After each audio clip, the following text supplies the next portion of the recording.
Жер шетін іздеген көжек. Ертеде Лизли деген көжек өмір сүріпті.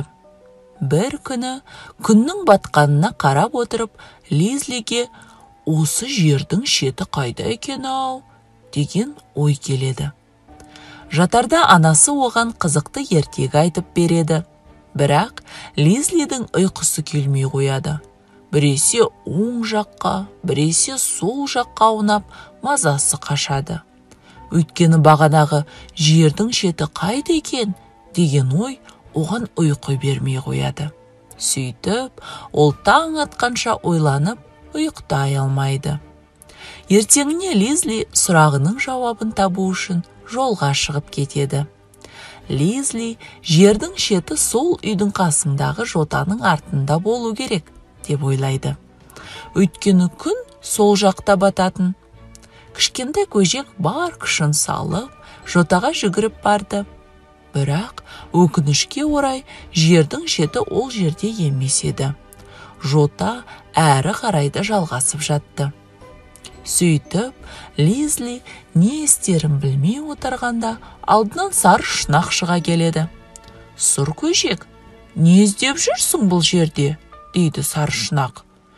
«Мен жердің шетін іздеп жүрмін, қайда екенін білесің бе?» деп сұрайды Лизли. «Ой, оны қайтесің? Құлап кетемін деп қорықпайсың ба?» деп шошытып қояды сары шұнақ. «Қайта қызық емес пе? Жердің дәл шетінде отырып, төменге аяғыңды салбыратып отырған?» дейді кішкентай көжек. Сары шұнақ кішкене ойланып, «Менің ойымша, жердің шеті анау тұрған тоғайдың артында болу керек. Кеттік бірге барайық», деді қызығып. Осылайша екеуі бірге орман жаққа жүріп кетеді. Екеуі біраз жүріп, тоғайға жетеді. Өкінішке орай, тоғайдың артында жердің шеті жоқ екен. «Енді қайттық», деп отырғанда қастарына қызыл тиын жақындайды. «Екеуің не іздеп жүрсіңдер?» деп сұрады тиын. «Жердің шетін іздеп жүрміз. Сен ол жайлы білесің бе?» дейді сары шұнақ үмітпен. «Жоқ, білмеймін. Жақын маңда теңіз бар. Жердің шеті сол теңіздің ар жағында болу керек. Өйткені күн сол жақта батады», дейді тиын көзін бадырайтып. Енді үшеу бірге жердің шетін табуға аттанды. Бірнеше сағат жол жүрген соң алдарынан теңіз көрінді. Теңіздің бітетін жері көрінер емес. «Енді не істейміз?» деп тұрғанда судан кит шыға келеді. «Әй, кішкентайлар, не іздеп жүрсіңдер?» деп сұрайды көк кит зор даусымен. «Біз жердің шетін іздеп жүрміз», дейді тиын құйрығын бұлаңдатып.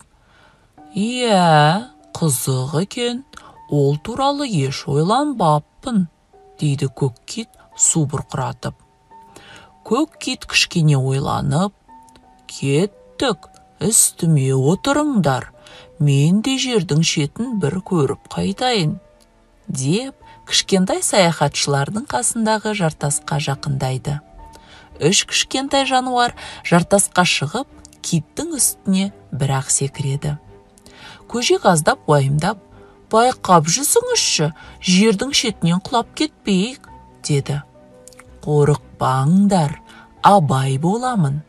Ал кеттік», деді көк кит көкжиекке қарап. Осылайша олар батысқа қарай бет алды. Алайда саяхатшылар қанша жүзсе де жердің шетін таба алмады. Бірнеше күн өткен соң қара жер көрінді.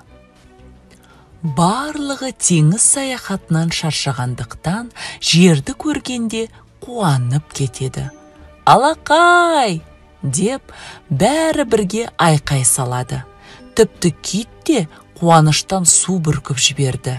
Бір қызығы, жағаға жақындаған сайын бұл жерлер таныс бола бастады. Қоян, сары шұнақ және тиын жағаға шығып, бұл таныс жерді аралауға кірісті.